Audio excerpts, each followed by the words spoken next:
Nation news में आपका स्वागत है। देश दुनिया की तमाम खबरों के साथ जुड़े रहने के लिए हमारे चैनल को सब्सक्राइब करिए।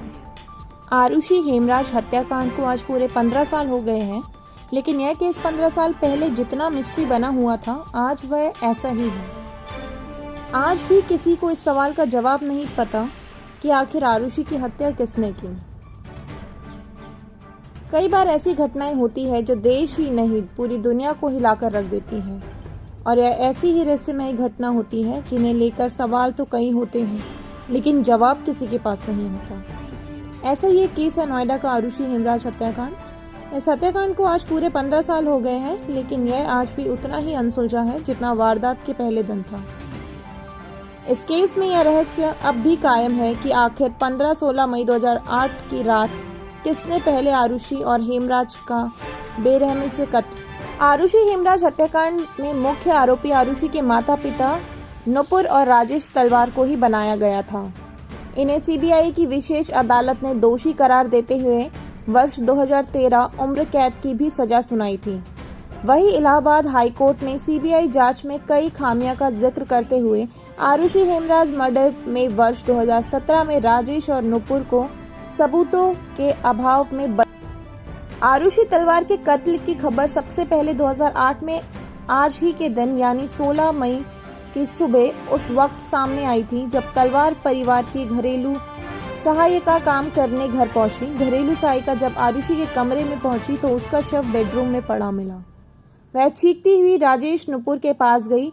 इसके बाद मीडिया की खबरों में जानकारी सामने आई कि घरेलू सहायक हेमराज घर में आरुषि की हत्या करके नेपाल फरार हो गया है। आरुषि की हत्या के बाद जब पुलिस वहां पहुंची तो हेमराज को ही कातिल माना जा रहा था। दरअसल सूचना मिलने पर घटनास्थल पर पहुंची नोएडा पुलिस को मां बाप राजेश तलवार और नुपुर तलवार ने बताया था कि उनका घरेलू सहायक हेमराज उनकी बेटी आरुषि तलवार की हत्या करके फरार हो गया है। राजेश नुपुर दोनों ही नोएडा के जाने माने दंत चिकित्सक थे, इसलिए मामला सामने आते ही हाई प्रोफाइल हो गया। राजेश नुपुर की जानकारी पर यकीन करते हुए नोएडा पुलिस की टीम हेमराज की तलाश में नेपाल के लिए रवाना हो गई थी। 16 मई को जहां नोएडा पुलिस घरेलू सहायक हेमराज को कातिल मानकर जांच कर रही थी, ठीक 24 घंटे में जलवायु विहार नोएडा यानी राजेश नुपुर के घर की छत पर हेमराज का शव मिला। फिर यह डबल मर्डर में तब्दील हो गया। इसी के साथ पूरी जांच की 360 डिग्री घूम गई। जिसे नोएडा कातिल समझ रही थी वह तो पीड़ित निकला था। इसी के साथ यह मामला देश भर की मीडिया में सामने आ चुका था।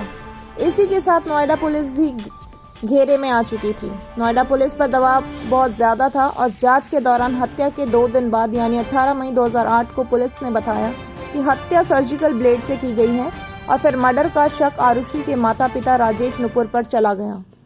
23 मई 2008 को नोएडा पुलिस ने आरुषि के पिता राजेश तलवार को डबल मर्डर में तत्कालीन मायावती सरकार ने 1 जून 2008 को पूरे मामले की जांच सीबीआई को सौंप दी।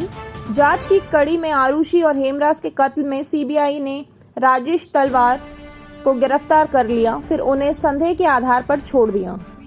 इसी तरह 3 घरेलू सहायकों को भी क्लीन चिट मिल गई। फिर 29 दिसंबर 2010 को सीबीआई ने मामले में अपनी क्लोजर रिपोर्ट दाखिल की, जिसमें नौकरों को क्लीन। इसी के साथ सीबीआई ने आरुषि का शक मां बाप पर जताया। इसके बाद क्लोजर रिपोर्ट को ही चार्जशीट मानकर मुकदमा चला। फिर आरुषि मर्डर केस में 26 नवंबर 2013 को सीबीआई कोर्ट ने नुपुर और राजेश तलवार को दोषी मानते हुए उम्र कैद की सजा सुनाई थी। आरुषि के माता पिता खुद को बेगुनाह बताते हुए इलाहाबाद हाई कोर्ट पहुंचे। 12 अक्टूबर 2017 को हाई कोर्ट ने मामले में आरोपी तलवार दंपति को सबूतों के अभाव में बरी कर दिया था। इसी के साथ यह रहस्य अब भी कायम है कि आखिर 15-16 मई 2008 की रात को किसने किया था आरुषि हेमराज का murder. Feel free to subscribe our channel.